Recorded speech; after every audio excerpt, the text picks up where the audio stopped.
January 29, 2026 sa mga Libra. Kumusta na kayo guys? Sama kayong dako ng mundo andoon sa ngayon is sana kayo ay nasa mabuting kalagayan at ligtas. Okay, breath through the tension, Libra. May tension ka bang nararamdaman sa ngayon? Okay, kung kayo ay na-involve sa Scorpio, ano ang kinalaman nito sa inyong pagka-tension? Okay. Libra, this is for you.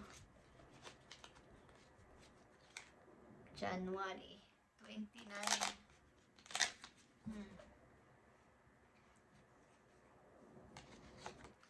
Tingnan natin ang inyong message today. Kung ano ang kinalaman nito. Ano ang lalabas ditong message sa inyo? I need 4 message dito. Libra.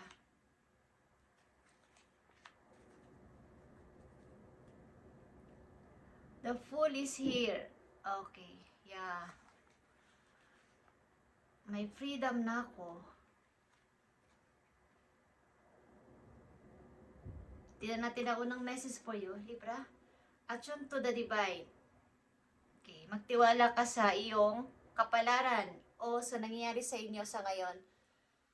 Makinig ka, okay, sa inyong mga guidance, guys. Sa inyong mga, kung saan kayo nagpipray, okay? Kung ano yung pinagpipray nyo, ano yung wish ninyo is magtiwala kayo, mag-trust kayo na ang kapalaran o ang timing, okay? Tingnan natin ito. Ito ay New Moon in Pisces. Bagong pasimula ito. At tingnan natin ang Attune to the Divine, guys. Ace of Cups is here. 7 of Pentacles, guys. And Knight of Cups. And Queen of Wands, guys. Okay.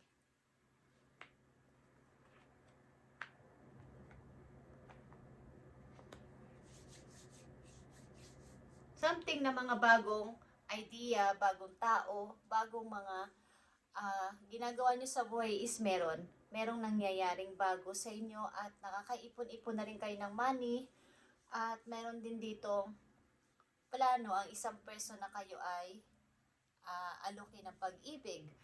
But sad to say, kayo ay ini-ignore nyo ang tao na to. Okay? Ini-ignore nyo ang person na to. Mukhang kayo ay independent na person. Meron man o walang pag-ibig is okay lang. Mukhang ang tao na to ay nagpaplano na kayo ay i-date, something na magpapansin. But kayo ay mayroong ginagawa. Okay, busy sa lahat ng bagay. Busy sa trabaho, busy sa pag-iipon ng money. Okay, may mga bagong opportunity na dumating sa buhay ng mga Libra. Something new is marami. Marami din mga bagong taong dumating sa inyo at bago na rin yung inyong emotion. Okay, tingnan natin to, Libra. I need 3 messages dito.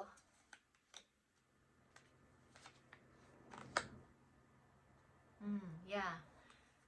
Big star. Ito ay the star. At ito ay napakalaking star.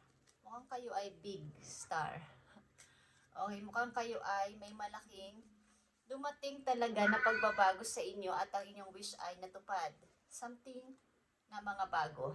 At nakafocus kayo dito, Libra, sa bagong mga opportunity na to na dumating sa inyo. Tingnan natin to. Andito ang 8 of Swords. Nandito ang 2 of Pentacles. At nandito ang Ace of Cups na naman. Okay. Bagamat kayo ay na-stuck ng matagal sa kung anong bagay o sitwasyon is dumating yung point na kayo ay merong mga opportunity na dumating. Kabilat, kanan, kaliwat kanan ng offer at ito yung nagpasaya sa inyo. Meron ka ditong dalawang Ace of Cups at ito ay mga bago talagang opportunity, bagong idea na dumating sa inyong buhay, bagong mga tao, bagong pagpapasimula. At dalawa din dito ang the Fool mo, okay? Fool is dalawa. Okay guys? Ito ay mga bago at malamang at sa malamang iniwan nyo ang inyong mga bagaheng mabigat at nag-umpisa kayo ng zero, but puno ng experience. Okay. Bagamat hindi sigurado yung mga una nyong hakbang is mukhang natutupad nyo na ang inyong pangarap. Ang wish nyo ay dumating na. Okay. At yung hope, something na inyong pinag-pray, winish ay akala nyo ay imposible is malamang sa malamang ay natupad o matutupad na. Okay guys? May dalawa ka ditong Ace of Cups. At ito ay mga bagong pag-asa, bagong tao, bagong mga idea, at mga, kumbaga ito ay siksik, liglig, umaapaw na biyaya sa inyo ni God. Okay. At hindi nyo pinapansin ng isang taong bala kayong i-date o something na magpa-ramdam sa inyo. Tignan natin to. Okay, Libra, message po you ayon dito sa inyong sitwasyon.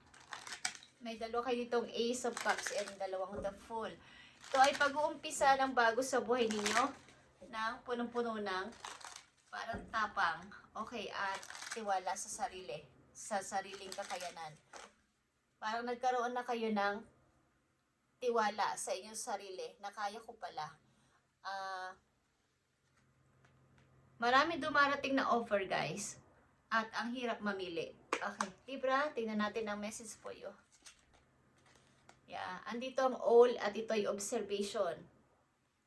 You are being encouraged to look beyond deceiving appearances into the true reality of situation or a person motives. Okay guys, mukhang mayroon talaga sa inyong nagpaplanong lapitan kayo but kailangan mo mag-observe katulad ng isang all na kayo ay wag mo nang maghusga sa kanyang intention. Tingnan yung mabuti ang kanyang intention. Bakit ba siya lumalapit sa akin?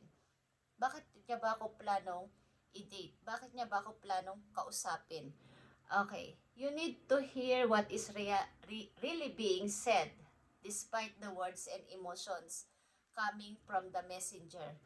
Okay. Maaring mayroon sa inyong nagtatangkang lumapit na tao at tingnan ninyo kung mabuti kung anong ibig sabihin niya sa paglapit sa inyo. Maging mapag-observe kayo kung ano ba talaga ang intention niya.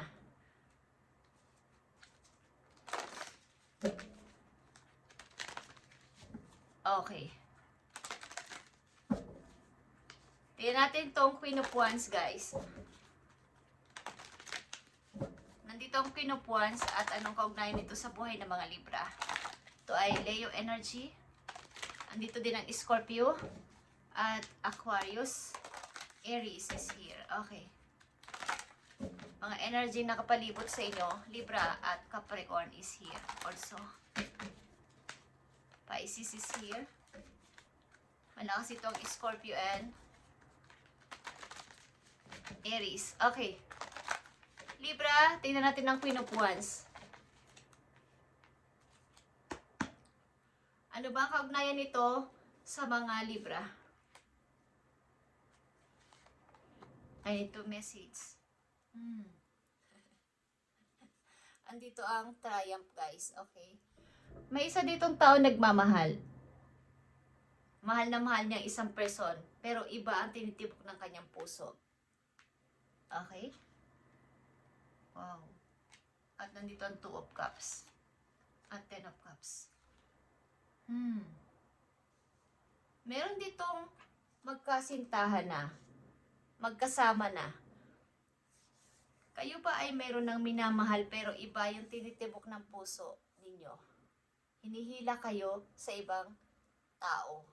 Kumbaga hindi sinasadyang pagkakataon is iba yung nararamdaman ninyo na mayroong taong nakalaan para sa akin. Hindi itong kasama ko sa ngayon. Hindi itong karelasyon ko sa ngayon. Parang may kung anong magnet o energy na nagsasabi na may taong nakalaan sa akin. At yun yung masasabi niyong soulmate. Okay guys. At ito ay maaaring makakasama mo habang buhay. Okay. Maaaring ito ay nasa ibang place. Okay guys. Queen of Wands. Prince of Coins is here. And 7 of Arrows. Okay Libra. Ito ba ay iyong anak? meron kang pinoprotektahan na anak kaya hindi ka namamansin ng kung sino lumalapit sa'yo. Meron kang anak na pinoprotektahan o meron kang kasamang anak o meron kang kasama sa buhay na anak na ayaw mong palapitan kahit kanino. Maring lumalapit sa yung tao ay bago at iba ang tatay, iba ang tatay o iba ang nanay ng anak mo, okay? At ikaw ay busy sa trabaho, busy ka sa, kung hindi mo man kasamang anak mo at pinapaalagaan mo sa iba is busy ka sa gusto mong bigyan ng atensyon ng anak mo kaysa sa pag-ibig o kaysa sa taong lumalapit sa iyo. At maaaring ilang libra dito ay ang tao na lumalapit sa iyo o balak lumapit sa iyo ay ama o ina ng iyong anak at maaaring kayo ay hiwalay na ng person na to. At andito yung protect. Okay. Puneprotektahan mo ang anak mo sa kanya, kaya ayaw mo siyang pansinin sa paglapit sa iyo. Okay. Maaaring ikaw ay mauugnay sa taong hindi mo naging kumbaga, kung kayo nagkaasawa at nahiwalay, may makikilala kayong iba at ito masasabi mong forever. Okay. Yeah, guys. Ito ay soulmate na masasabi. Okay, Libra, ito ang inyong reading today o message today, January 29, 2026 at maging mapag-observe ka sa tao na to na lumalapit sa'yo. Ito man ay ex mo, ito man ay bagong tao, mag-observe ka ano ang motive nito sa akin. Bakit ba siya lapit ng lapit? Okay? Tingnan natin to, guys. Ang pag-ibig ninyo, tingnan natin. Mukhang ikaw ay successful na person at unti-unti mo nang natutupad ang iyong pangarap kahit ikaw ay mag-isa o single man ka o single dad ka is ang mga wish mo ay natupad na o unti-unti mo nang nakikita na nakakaipon ka. At hindi ko alam ang isang person dito kung anong motive sa paglapit sa'yo. Tingnan mo at pakiramdaman mo kung ano ang motibo dito sa'yo. Okay. Pag-ibig ninyo, Libra. Yeah. Kaya pala kayo natetension. Breakthrough na tension, guys. Okay. Andito ang intense at ito ay katulad din ng tension. The intensity of a true soul connection includes great high and great low, guys. Okay. Mukhang ito ay galing sa nakaraan at ito ay basag na o sira na talaga. At maaaring may gustong magbuo nito, gustong i-fix, at meron talaga sa yung umaaligid na person. Love is in the air when Cupid's around. Libra, okay, may gusto sa yung nagpaplano makipag-date o plano kang kilalanin. Okay. So, mag-observe ka ano ang motive sa akin ng tao na to. Totoo ba ang motibo nito o something na okay, may bad or good intention. Sapagkat ikaw ay mapagmahal na magulang sa iyong anak. Kung may anak ka, nakasama is maprotekta ka masyado sa iyong anak. Okay. Thank you and God bless, Libra.